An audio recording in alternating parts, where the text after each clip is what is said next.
Good morning. Welcome to the Gandhi King Season for Nonviolence 2024. My name is Reverend Rafe Ellis, and I am the Senior Minister and Spiritual Leader at the Columbia Center for Spiritual Living in Columbia, Maryland. The Gandhi King Season for Nonviolence, excuse me, the Gandhi King Season for Nonviolence commenced on January 30th, and it goes through April 4th, marking the 64 calendar days between the memorial anniversaries of the assassinations of Mahatma Gandhi and that of the Reverend Dr. Martin Luther King Jr. The Gandhi King Season for Nonviolence was co-founded in 1998 by Dr. Arun Gandhi, Mahatma Gandhi's grandson, and the Association for Global New Thought. The whole idea, the objective, was to create an awareness of nonviolent principles and practices, to heal, transform, and empower our lives and our communities. And so daily practices were established and designed to educate, inspire individuals and organizations alike to actively seek out nonviolent means by which to empower ourselves and one another in order to coexist in peace and to prosper together in community. And so today is day 36. No, it isn't. Un momento, por favor.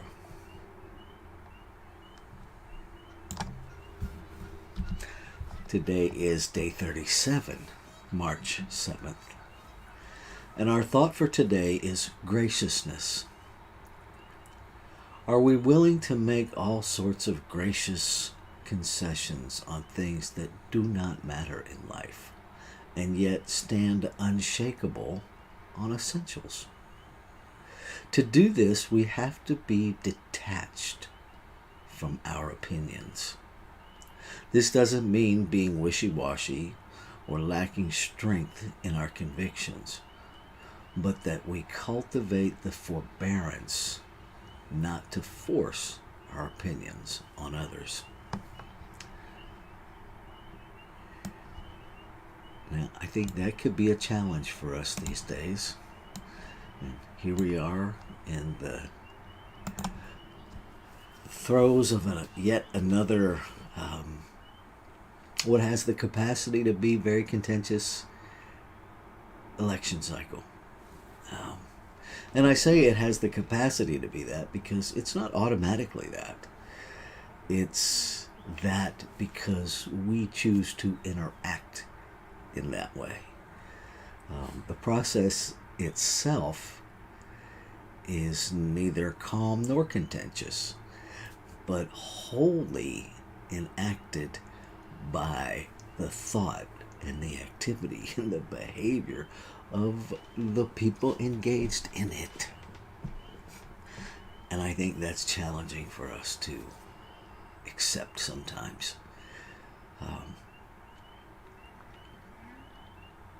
I think it's interesting that it calls us to detach from our own opinions.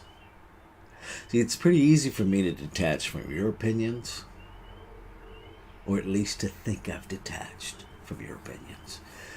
If I allow my opinions to continue to be the motivation for me to drive my own opinions, well, then I haven't detached from your opinions at all, but rather I have just convinced myself that I am, while the activity of my opinions is to usurp yours. And so this whole idea of graciousness creates more room. It creates more space. It doesn't demand that you change or that I change, but rather invites us to coexist. It invites us to have clarity, to seek understanding, and to give grace, to make space for, to make room for, to, dare I say, go so far as to invite learning and understanding about others. And that demands that we deal with what we're telling ourselves all the time. And so our call to action today: I will create a skit with at least 3 other people to show the difference between graciousness and selfishness. I will observe and share with others how graciousness adds to nonviolence. And so, in all transparency, when I read that, I am hard pressed to imagine myself getting together with 2 other people today, or 3 other people today, to create a skit.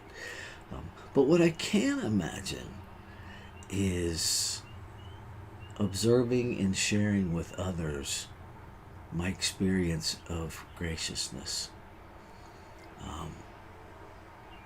and to communicate